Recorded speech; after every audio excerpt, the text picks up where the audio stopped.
Good evening, everyone. This is the book launch for Jeffery Deaver's new book, The Goodbye Man. Our copies have not yet arrived fresh from the hand of Jeffery Deaver, autographed, so what you have over here is my advanced reading copy. But they should be in. Jeffery, when did you ship them? They were several days ago, right after I finished. I got those labels from you, so it should be they should be coming any time now.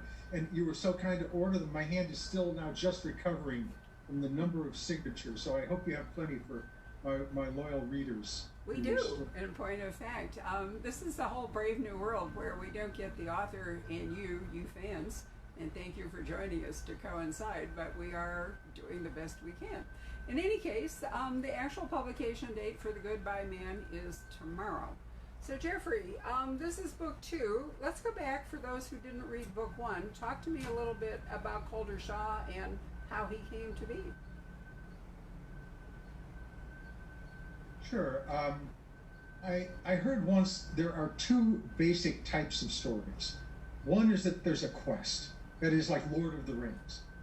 And the other type of story, the prototype, is someone comes to town, a stranger comes to town. Think of the Jack Schaefer book, Shane, and the great movie with Alan Ladd Jr. I've always loved that prototype. And so I, a few years ago, wrote a series that was fairly well received, but was in a slightly different vein. It was called the Location Scout series, about my hero, John Pelham, who would come to town as part of a movie company, and naturally he would stumble upon a crime, and he'd solve the crime as an amateur PI and then drive elsewhere in his Winnebago. Well, I love the idea, but let's face it, Hollywood is kind of a silly institution. We think of some of the movies like The Player. Well, it's not.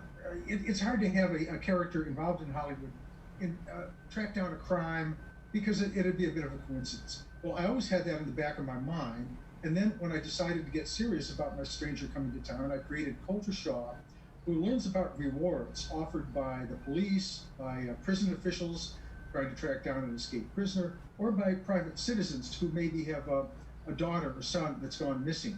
So Colter Shaw's job is to jump in his Winnebago and travel to the site of a crime or a missing person, and then he solves the crime and drives off into the sunset. Well, I don't want to give too much away. Maybe he drives safely into the sunset. At least he did in the first book. We don't know whether he does in the Goodbye Man. Not yet, no. Well, you and I know, but everybody else watching this does not. So explain the difference between a bounty hunter and a reward seeker, because I think it's easy to confuse them. It is, and the difference is largely that I made up the job of reward seeker from whole cloth, just because it seemed like a neat thing to me. Now, I should say, there are rewards offered by every municipality, every state, every government.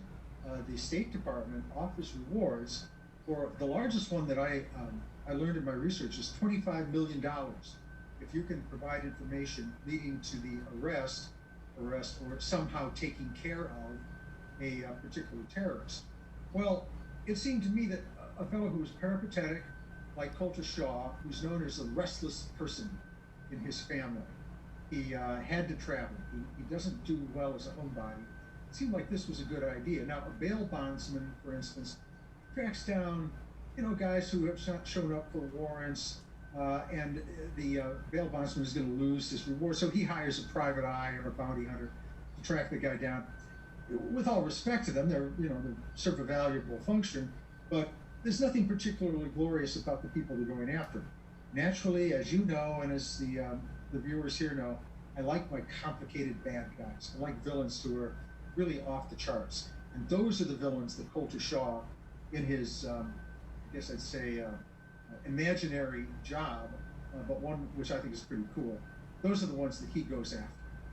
I really like him. I'm going to interrupt for 1 second. Patrick, Yeah. Could we turn the air conditioning off? We're Sure. actually doing this for those of you watching in the bookstore, and the air conditioning is so loud, I think it is interfering with things. It's 100 degrees here, Jeffrey. How is it in North Carolina? Oh, I hate to say it's a beautiful day. It's in the 70s. The sun was out. Now it's dusk, my time, and absolutely wonderful. And I've been going for walks. I've been in my house now for about 2 months. I have not gotten out except for walks. Have not been shopping. When I I knew this was going to happen, I bought a great deal of food, so I'm in for the duration. But you know, as you've talked to many writers, our lives are not a lot different.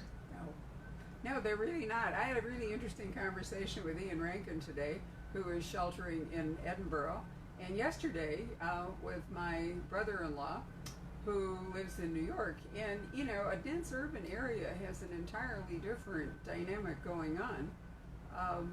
Elevators, for example, what a problem. Oh, absolutely, yeah. And I do walk. I'm in a very fairly reclusive part of North Carolina. It's Chapel Hill, a very nice college town. But my property is about 2 acres. The neighbors are 2 acres. We may pass 30 feet apart on our walks, but that's about the extent of it. And all my deliveries, I quarantine my deliveries, scrub them down, and so forth. Am I being paranoid? I don't know. You're not paranoid if something's really after you. I always think that, I mean, for years, all the years I've known you, which is at least 20, you have done an enormous amount of traveling and an enormous amount of public appearances and so forth. But I've always felt there was a real tug between doing that and your wish to be home in quarantine, so to speak, writing books. It has always been a conflict. Last year I flew 180,000 miles internationally, because I do book events all over the world.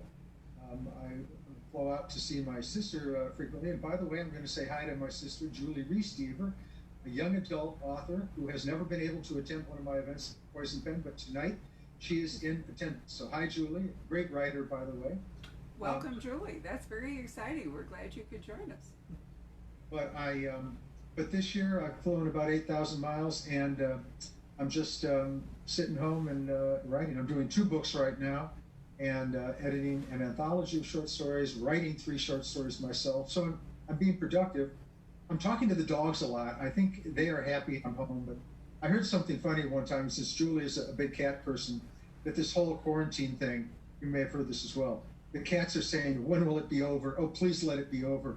And the dogs are saying, oh boy, I hope it keeps going. Mom and Dad are home. Mom and Dad are home. Yes, we have 2 dogs, definitely of that ilk.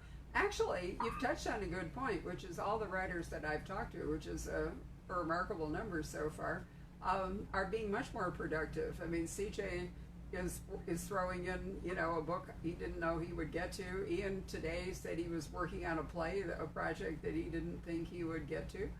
So in some ways, you know, for writers, this is a very productive time if you can ditch the paranoia and stay off your devices. How many reruns of Breaking Bad and Seinfeld can you see? Good point. Well, listen, we lost Colter Shaw, so let's go back to him. Tell me, tell the reader, what was the title of the first book, and can you give us just a little setup before we move to the Goodbye Man? Sure. The first book in the series was The Never Game, and Colter Shaw goes to Silicon Valley to investigate the disappearance of an older teenage girl. She's 19, college student, who might have run away from home after a fight with her father, but her father is A, convinced she didn't do it, B, thinks maybe she did, but would feel absolutely terrible if something happened to her after the fight. So the father is ambivalent about where she went. Well, Colter Shaw, for a relatively small amount of reward, says he has to get involved in this. And the trail leads to a series of murders in Silicon Valley based on a video game that I have made up, and that readers who have read The Never Game say, where can I buy this game? Because it is kind of a fun game. And in fact, when we did, we're in the process of doing a TV deal for it, and the video game rights are a big deal. And I've never thought of all the 45 novels I've written, video game would be a derivative right that anybody was interested in. But because it's set in Silicon Valley and involves a video game, that's one of the parts of the negotiation. Well, anyway, he gets involved in that, and believe it or not, as in some of my books, nothing is what it seems to be. There may be a young, disaffected gamer. There may be this young woman who's behind the crimes, who plays for Twitch. You know, that's the video streaming service where people pay money and then sit for hour upon hour and watch people game.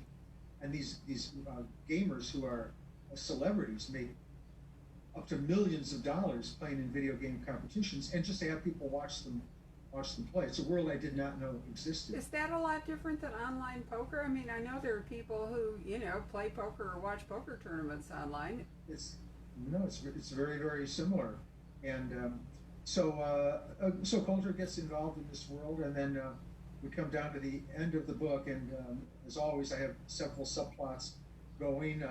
Some are, I like to, as you know from my books, I like to give a little substance. I like to have themes, and one of them is the dangers of video games, because Congress has been up in arms about the fact that, well, video games may turn our youth to evil ways, just like Poole did in the musical. The music, well, do they really? My research shows that that is not the case, that video games may be an indicator if a young man, usually a young man, but a young girl or young woman, plays violent video games and then acts out in other ways, that may be indicative of problems, antisocial problems. But take a well-adjusted kid, no, they're not going to be turned to the dark side by video games. But I explore that issue, and then there's, of course, a romance involved. Then we get down to the end of the story, and it turns out that I add a little plot there about Colter Shaw's father, who may have been murdered by forces unknown.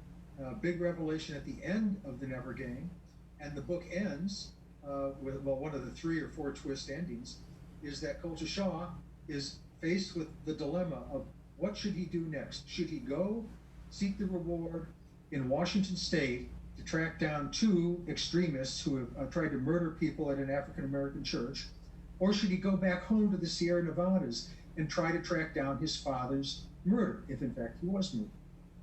And being the ambivalent kind of person that I am, I opted for both. So he leapfrogs the day after the Never Game ends, actually 13 hours after the Never Game ends, into the Goodbye Man, which finds him on the trail both of these extremists and clues to track down his father's killer, and then even more stuff happens.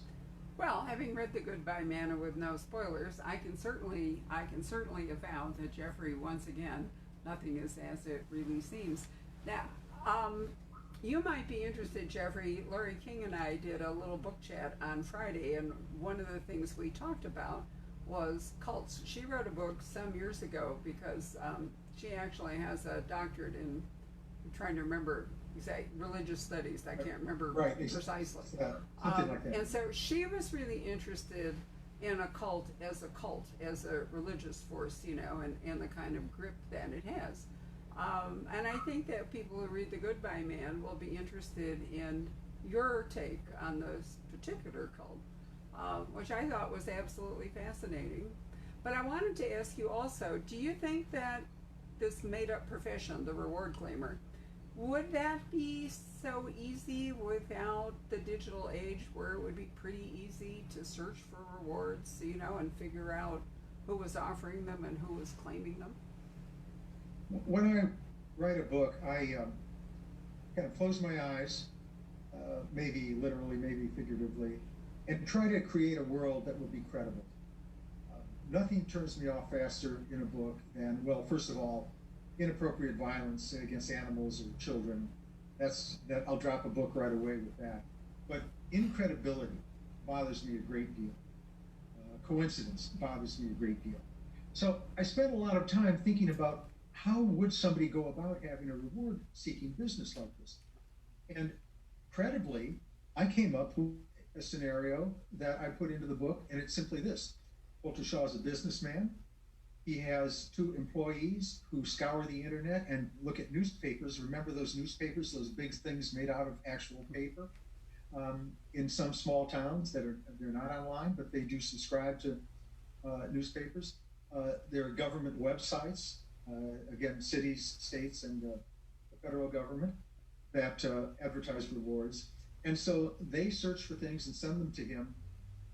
But he's, I'm going to give a little bit away about him. There may be a reward he seeks. Let's say it's $25,000 to find a lost child. And he does find the child, and the parents say, well, can we pay you on time? And they say, we just don't have the money now. And Colter Shaw, to his business manager's dismay, says, "Oh, pay me a penny on the dollar. Pay me. It doesn't really matter." Because why? He had the satisfaction of taking a challenge and solving it. He looks at a reward as a red pin stuck in the country somewhere, in a map of the country somewhere, that signifies a problem that no one has been able to solve. He is literally the restless man. And if he doesn't have a challenge, he goes crazy. And so the money doesn't really matter to him. And in fact, we later learn that he may have resources from another source, but I don't want to give anything away. But he's a he's a Shane character, the fellow I was mentioning before. He's got kind of a dark side to him, certainly, but when the chips are down, you can count on Colter Shaw. I like the fact that he has this support team. I mean, Google isn't the only research tool available, and maybe sometimes he will be in a place where reception is faulty and he can't use it. But he does use his staff, wherever they are, to do some deep dive into research and help him figure things out. And I like that.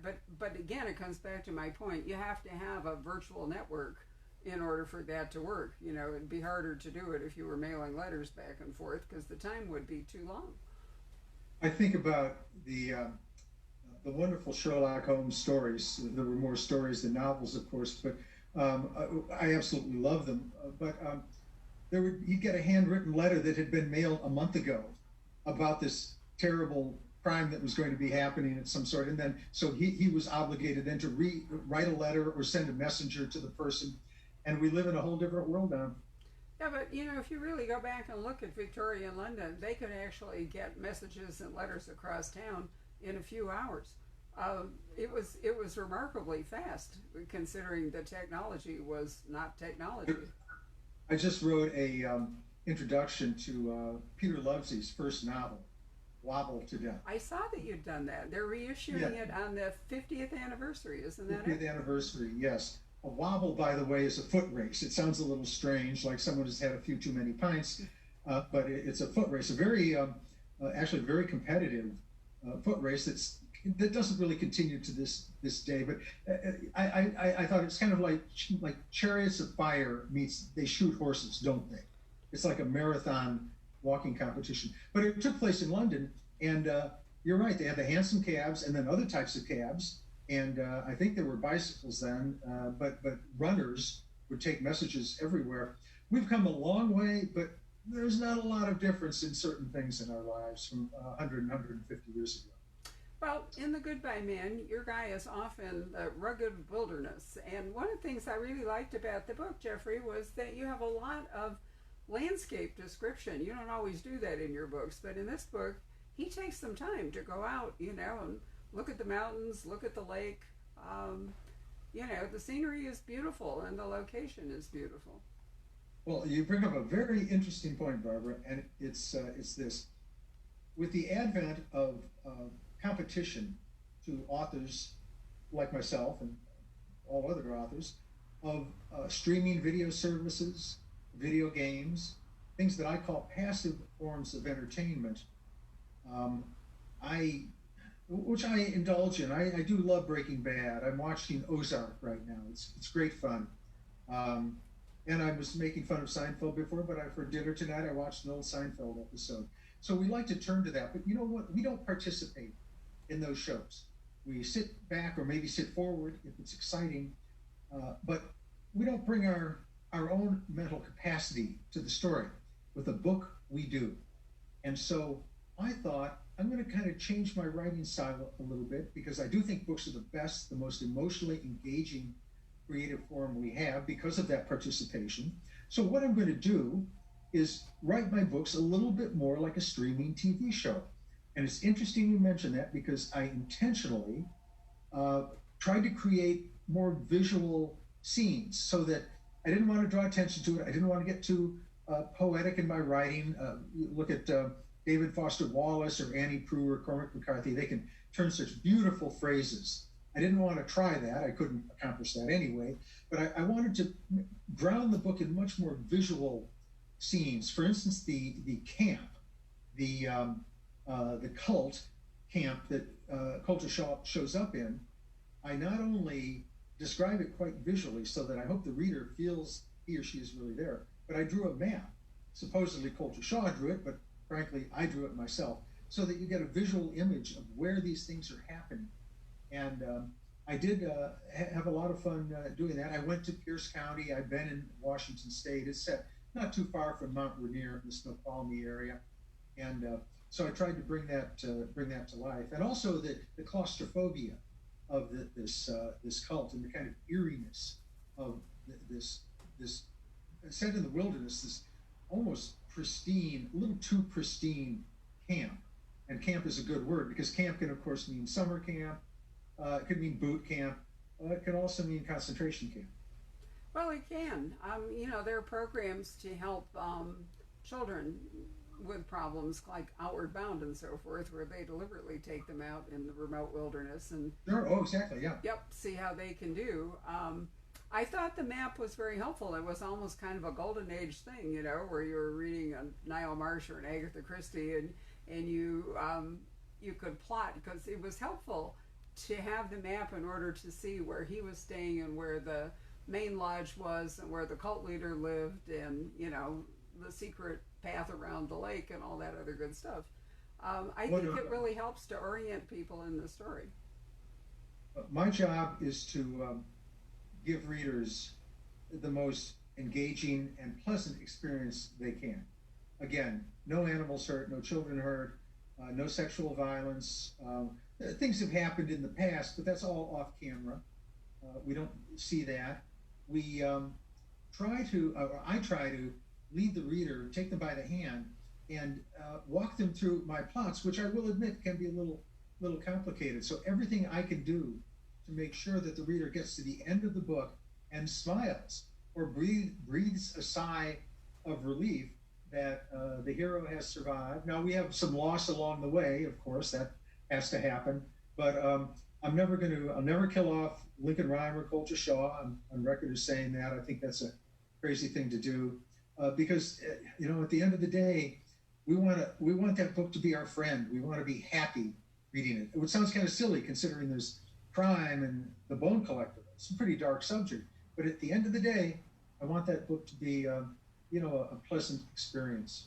Well, you're always good at tying it all together without a lot of step back at the end. I think you're very good on pacing. You have a real talent for bringing it all together, and then there's not a lot of wrap up, which I appreciate, which I also think drags the story out. Thank you, and that's due to the outlining. So I front end all of those clues, all of that information, that when we come to the end, the big surprise, a reader will say, chapter 3, I remember that. Chapter 7, Jeff told us that. And first of all, it plays fair. And then, those long, drawn-out scenes where the detective explains this or that. I saw a movie that I really loved. It was called Knives Out, with, it's a stellar cast, and I think it's the James Bond guy, Daniel Craig. Daniel Craig, yeah. Right. But I have to say, at the end, there was a lot of explanation, and I had to kind of sit forward. Same thing with Atomic Blonde, and a lot of flashbacks to which I also enjoyed. But I try to front end that sort of stuff so that we need some explanation at the end, but just kind of reiterate what the reader already knows. So I should say to the reader that there's actually some pretty scary stuff in this, and as Jeffrey said, there is loss. This is a good moment, Jeffrey, for me to pause and ask Patrick if he would like to read questions, because you probably have some. Can I have a sip of wine on camera? Absolutely. I'm envious I didn't think of bringing any. Okay, let's see. I do have a couple questions here. Will there be a Lincoln Rhyme book coming out in the near future? Yes. Do I need to repeat the question? Have we all heard it? It probably would be a good idea. Okay. Will there be a new Lincoln Rhyme? Yes. And if I were not on my computer right now, I could swivel the computer and show you where we are in it. It's probably about 75,000 words of a 100,000 word book. And of course, I'm a suspense writer, so I have to keep you in suspense.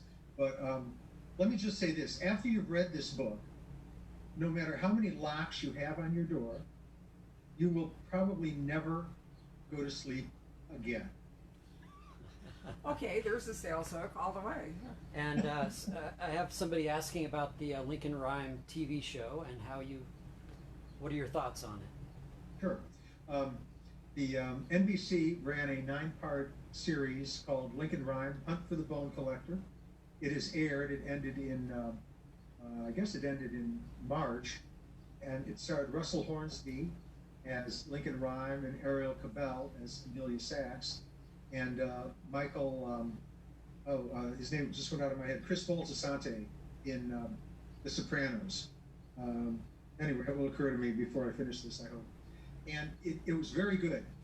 It was network TV, so I wasn't sure how edgy it would be. You know, network's not cable. They have to be aware that kids can walk past and see it. And it was well done, nothing inappropriate. But there, you saw crime. You saw a really, really bad guy, and the deductions by Lincoln Rhyme really hit what I had tried to make him be.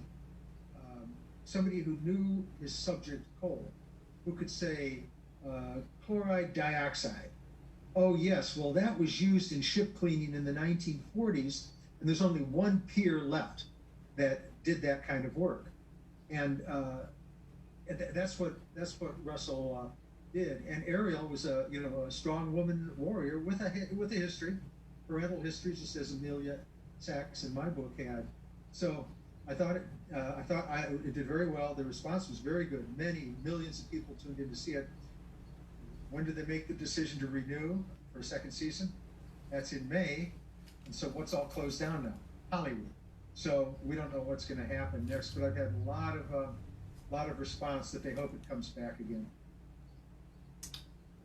Okay. I hope so too, Jeffrey. We watched one. The only slight problem I had, because it's network TV, it has commercials. Isn't that the case? Yes. Yep. So I mean, the thing is, you get sort of spoiled by streaming. But Barbara, I'm gonna make a joke and say, yeah, but somebody's got to pay my salary for the book, right, or for the TV show. Absolutely. But the funny thing is, when we did the deal many years ago, it was a buyout. They paid me very well. Movie companies pay very well. But when a TV show was going to appear, that was per episode payment was in $1997. So basically, every time the episode appears, it will take me out for a nice dinner, and maybe I'll be able to buy some ice cream afterwards. However, I'm not going out for dinner now, so I can just pocket this sumptuous amount of money. I hadn't thought about it that way. Somebody told me once that you should never really put an amount of money in a book, because nothing ages it faster than what seems like really big bucks 10 years later or something really isn't. Well, when I did the Peter Lovesey introduction, I did some research into these races, and there was a lot of gambling going on. It was a big deal. It was sort of the NASCAR on foot of the time. Big sponsors, huge bets, and so forth. And in this particular race, there was a bet for 11,000 pounds. I can't remember the date, but let's say the 1870s somewhere. I looked it up, and that was over $1 million in pounds. I should say a million pounds, which would be like $1.2 million, $1.3 million now. So, I have to be very careful about that and putting money in, and also like hairstyles and clothing. Watch where you put the hem lengths and the size of the lapels on the suits and the skirts, because that can come back to haunt you. It can. Actually, Dana Stev and I watched Sanditon together, the very recent remake of the Jane Austen, and we were so outraged by the way they got all the money wrong that it was the richest man in England at that time didn't have half of the amount of money that the developer wanted people to loan him for his non-income producing project. So, I think you have to be really careful if you go back in time in a story to get the money to make sense, even if the numbers sound so small by today's standards that they don't seem credible. Well, I'm thinking of the Austin Powers movie where it was kind of fanciful. I can't remember what happened, but the bad villain who had been frozen many, many years ago came back to life in the present day, and he was kind of the Blofeld, played by Mike Myers, of course, but he was sort of the Blofeld character from the James Bond books, and he got all the world leaders together and said, and he did this thing with his mouth. He said, "And now I'm holding the world holding the world ransom. If you do not deliver me $1 million," and the leaders looked at him like, "Well, do you want to use your checkbook, or do you want to use someone else's?" Considering the sums we're throwing about at the moment, and I don't mean bandying about at the moment, $1 million is, pocket change. But so I wanted to ask you, Jeffrey, because you are such a prolific short story writer, and you've won like a gazillion awards for your short stories. Why do you like that form, and are you working on any right now? Yes, I'm continually writing short stories, and I kind of send them out to magazines and other sources, and so our viewers, my friends who are watching right now, will have to check my website to see when they're going to be out. A new Colter Shaw short story has come out on the Putnam website, so you can take a look at that. And I'm writing 3 or 4 now. I write them; they come very easily to me. I can't explain it. A novel is hard. A novel takes a lot of work. If I could make a living writing short stories, I'd probably do that. But I'll tell you what I like about them. With a novel, to get that emotional response I was talking about, you spend hundreds of pages building up the background and the personality of your characters. You create credible plots. You build ships, in effect, and you put these 3 ships or 4 ships of the plots in the same streaming water, and you navigate them through the story, and they come to the end, and everything's got to come together in perfectly choreographed ending. And we have to like the characters and care about them. In a short story, 40 pages, 50 pages, or a short story, 20 pages, you don't have time to do that. So we don't care about the characters. We care about one thing and one thing only, and that is the sniper bullet of a twist at the end. Short stories exist for only that purpose, so that you, as the reader, are going along thinking A, and in the last paragraph, you realize it's not B, C, or D, it's actually X or Z. And it could be that the character we've been following, that we're in love with, we think is going to be murdered by this heinous villain. Oh no, what's going to happen? Well, it turns out that she is the heinous villain, and the fellow we thought was a bad guy is actually a good guy, and she slaughters him at the end of the book. So the reader gasps, and that's the payoff. But we don't invest that much in the characters, so we don't care if we lose them. We don't care if they turn out to be the bad person, and they're just great fun to write. In fact, I'm writing a series of occult, CULT, right, short stories right now that I will probably release as an anthology sometime maybe in the next year and a half. Think of the Twilight Zone. I love those so much, and no zombies, no vampires, none of that artificial kind of stuff. With all respect to Fangs, I never got into that. But I do think there's something really eerie about ghosts, spirits, things that go bump in the night, things we can't see, animals who look at us with a little more prescience than we think they should. The fellow on the subway we were looking at, and didn't he look just like that guy who died last year? Very strange. So that's the ilk of my occult short stories. They're great fun to write too, but look for those next year. So you're more in the M.R. James school. Oh, exactly. Yeah, you really did. I thought about that. The reason I asked Jeffrey about short stories is we just got in the volume of short stories that Marcia Muller and Bill Pronzini edited for the 75th anniversary of the Mystery Writers of America. It's called Deadly Anniversaries. And in it is the last original work of Sue Grafton. It is the lead story. And that's right, yes. Yep, it has nothing to do with Kinsey. It's a really interesting story. And Lori King has one right behind her. Peter Lovesey has one in it. I can't remember. I'm in there sort of toward the middle. Well, of course you're in there because you've written a short story for virtually every volume of anything. That's true. I have. Yeah. But I thought it was an exceptionally good collection. You know, some anthologies live and die by like one or two stories and all, and some are filler.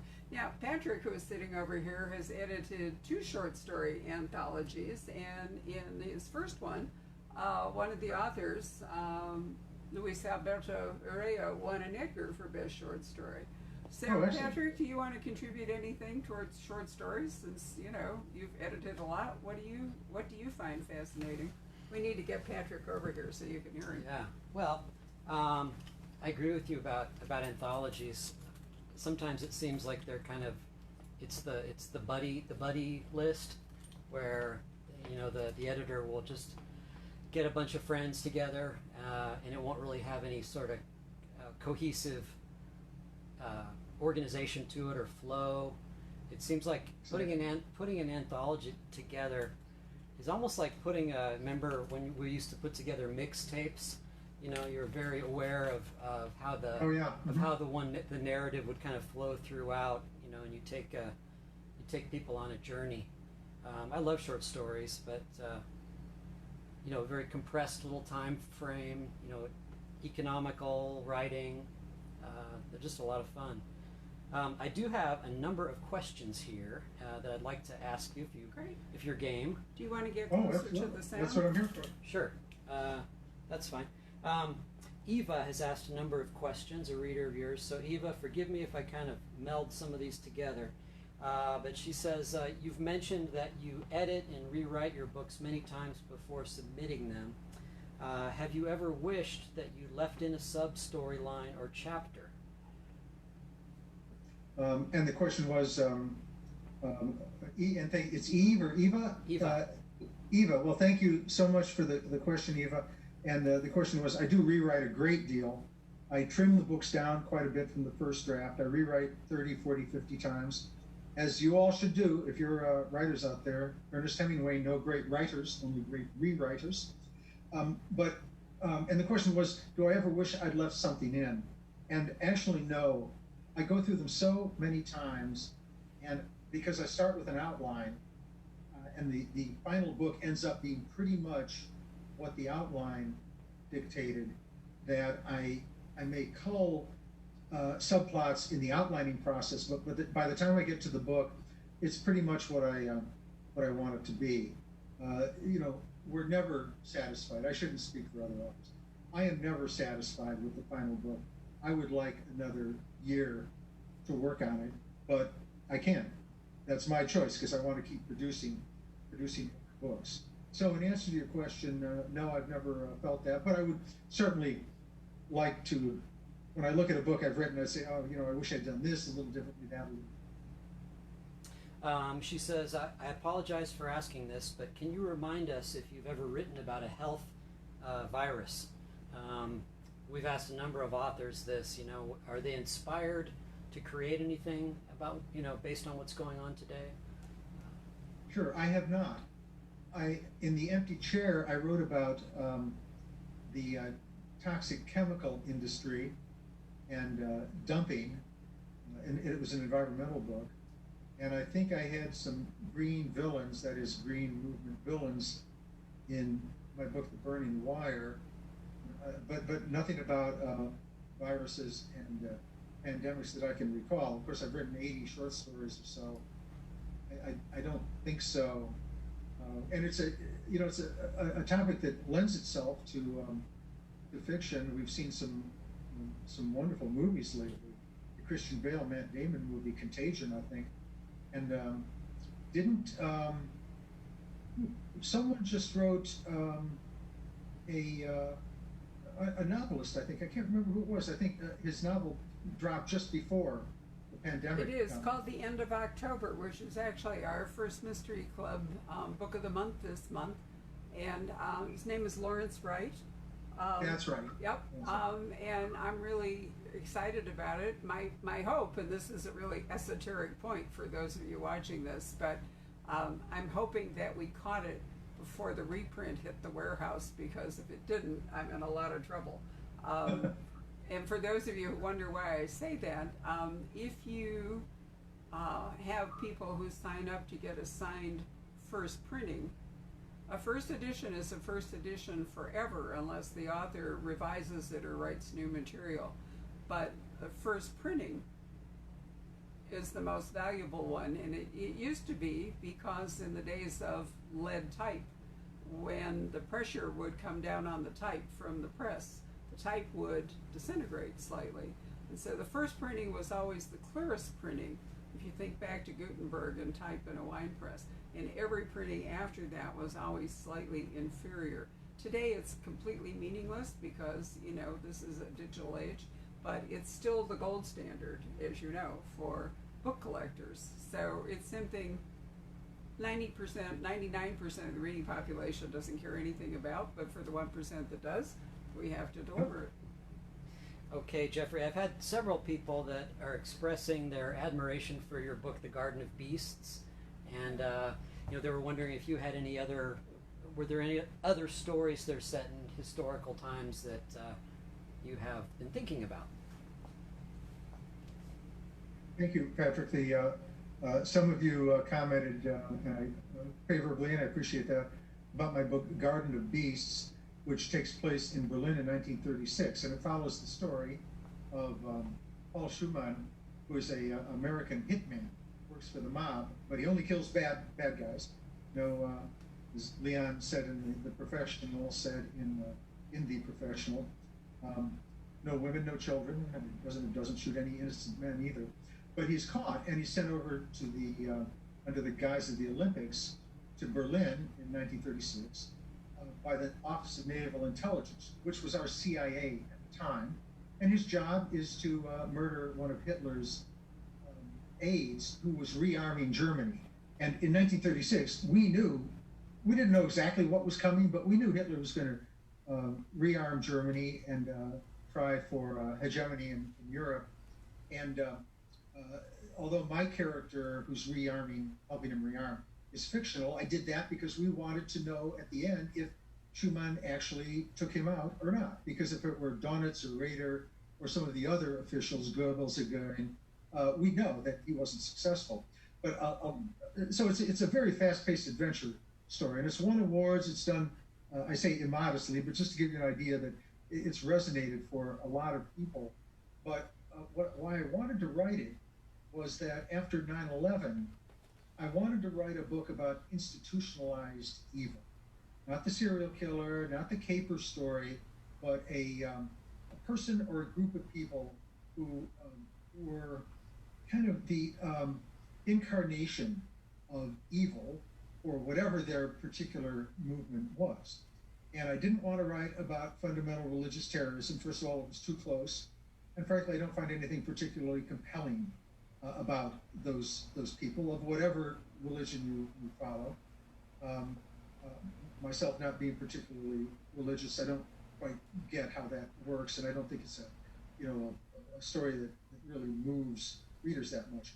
So I went back in time a little bit, and you don't have to go very far to come to Hitler and what he did in Germany. Now you've got Stalin, but that was kind of an ambiguous, horrific. He killed many more people than Hitler did, but there was nothing particularly seductive about him. He was a thug. And there was Pol Pot, the same thing. But Hitler, to me, embodied institutionalized evil and seduced an otherwise, wonderful country.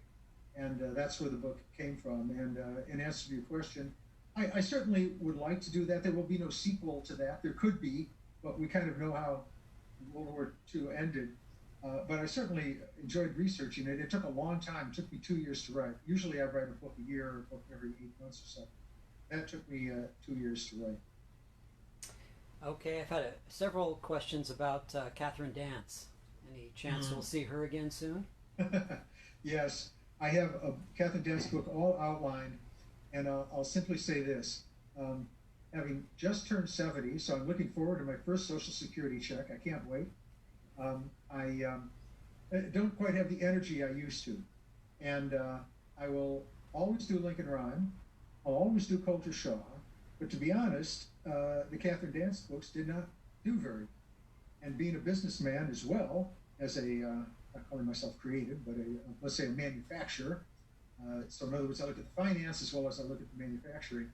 And the Catherine Dance books just did not do very well, which doesn't mean I don't love her dearly, don't love her family, don't love the kids, the dogs, and her soon-to-be husband. I don't think we quite ended that in the most recent book. But she will be back, and I do apologize that I just wish I had more energy, and I'm not able to write with somebody else. There's absolutely nothing wrong with it. Collaborating is wonderful. I just am not able to do that. So it's got to come from me, and I will get around to it at some point. I'm just not moving as fast as I used to. You've been seduced by a couple of side projects, though. You wrote a really interesting James Bond 007 book, which that was a great event we did. That was when, remember the college that we went to? They did a whole retrospective video collage of the old Bond movies. It was marvelous. It was so well done, huge turnout, and it was great fun to write. The book was carte blanche. Yep. And Barbara, of course, you have copies of it, I'm sure. And so, yeah, that was great fun. And I wrote the October list. That's the Yes. thriller backwards. That was kind of a lark. That's metafiction. I always use it to define metafiction. And That's, you were that's brilliant. metafiction. Yep, you were really brilliant. It absolutely ended perfectly and all the way through. I couldn't imagine how you were going to do it. I had a lot more hair before I started that book, I'll tell you. All right, any other questions, Patrick? Let's see. Do you share Colter's interest in maps? Colter Shaw is the character who I created to be very appealing to both a male and female audience. Why? Because we like to admire our heroes. I'm not an anti-hero person. I grew up in the era of the crime and spy novels of the 1960s and 70s. Read some in the 50s too. And we think of the movies too, the anti-hero in the movie. The Harry Palmer in the Ipcress File, for instance, unnamed in the book, but in the movie he was named Harry Palmer. I believe that's accurate. Someone out there might correct me. But these were dark, gloomy kind of characters. I never really liked that much. I want the character to maybe have a dark background, maybe he's shot somebody, maybe he's done something a little dicey, but the fact is he does it for a good cause. So I made Colter Shaw someone with a lot of exciting and interesting interests. He rides a dirt bike. Well, I used to ride motorcycles off-road, don't do it anymore, because why? I'm not stupid at this age, but I used to do it. He rock climbs. I've never done that, but I do like to ski, so I have a mountainous side to me. And he loves cartography and maps. I have to say that was never anything that was a big attraction to me, but now that I've gotten into it, I actually have bought some maps. I have some decorations in the house, and that will come back in a future book. A map will be, don't want to give too much away, but there will be a single map that has a number of clues in it that drives him along in his search for whatever reward it is he's seeking. I love maps. Now we're back to the quest, aren't we? We're back to the Lord of the Rings and that sort of Lord thing. of the Rings, exactly. We really are. I think, that's the oldest form of storytelling. I once said, prompted by Patrick, I have to give him all the credit, but I once did a wonderful interview with James Lee Burke in which we went back and talked about Le Mort d'Arthur and, that whole quest. And James Rollins and I did a wonderful event about at the end of March. And his new book, The Last Odyssey, is in fact the Odyssey, based upon it. And it's again, an adventure or a quest, how to get home from Troy and go through all those adventures. So it certainly has timeless appeal.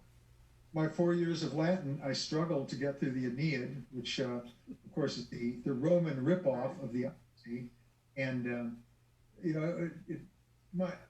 I thought I'd study Latin because I like Spartacus and the Roman gladiator movies and things like that.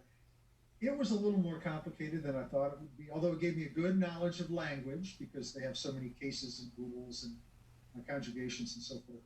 But I did struggle with that story, and kind of wish I'd studied French or Spanish, but there you have it.